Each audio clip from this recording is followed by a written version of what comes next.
call the member for Fisher. Thanks, Madam Deputy Speaker. And I want to thank the member for Lalor for giving me the opportunity to stand up and talk about Labor's failings when it comes to Medicare. Now, it's really important that we have a little bit of reality here versus the rhetoric. Now, everyone would remember that the Prime Minister during the campaign stood up and talked about all you'll need is one of these, all you'll need is one of these. What he didn't tell you about is that you're also going to need one of these, which is your credit card. Because Australians across this country who are trying to see a doctor, that is not enough. That is not enough for them.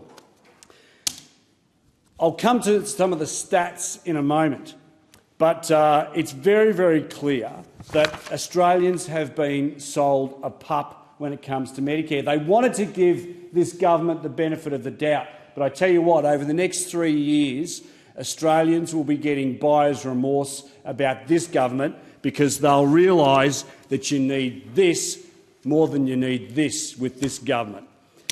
Let's look at the facts. Under Labor, GP bulk billing has plummeted from 88% to just 77%. That is an 11-point drop. Last year alone, 40 million fewer GP visits were bulk billed. Patients are now paying 45% more out of pocket to see a doctor. That's if they can see a doctor. On the Sunshine Coast, I had to actually, hello Dr Andrew, I saw you recently, but I had to book 2 weeks in advance. He's such a good doctor, my GP, he's always booked out. But there are so many Australians who face the same situation that they can't get in to see their GPs, but when they do, they pay for it with their credit cards and their Medicare cards. Now, the problem with this is that over 1.5 million Australians avoided seeing their GP last year because they simply could not afford it. The RACGP, their own survey, have demonstrated that the government's push for urgent care clinics are going to make the staffing shortages of GPs even worse. Madam Deputy Speaker, when we were in government, Medicare funding rose every single year. In 2012-13, it was $18.6 billion. And now, in 2021 to 2022, it was $30 billion.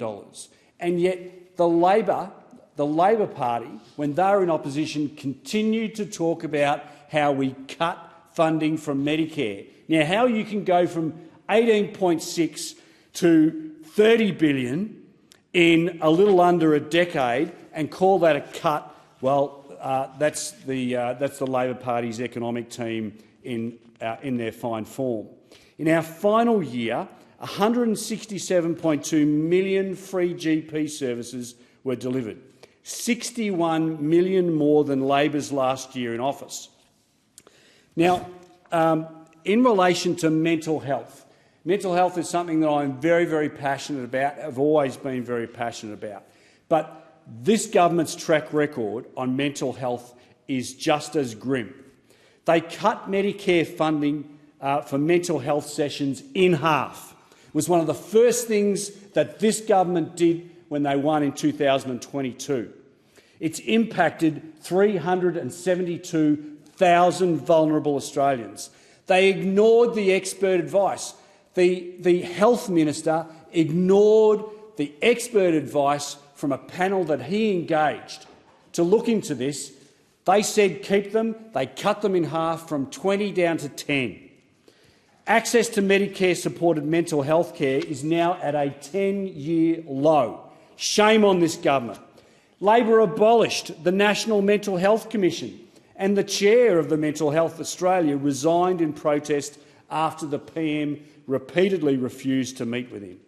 Labor's record on healthcare is clear. They are big on promises. They're always big on promises. They're always poor on performance. They'll promise you the world. They'll give you an atlas. The Coalition will continue to fight for a healthcare system where your access to a doctor doesn't depend on your bank balance. Authorised by Andrew Wallace, LNP, Boccarina, Queensland.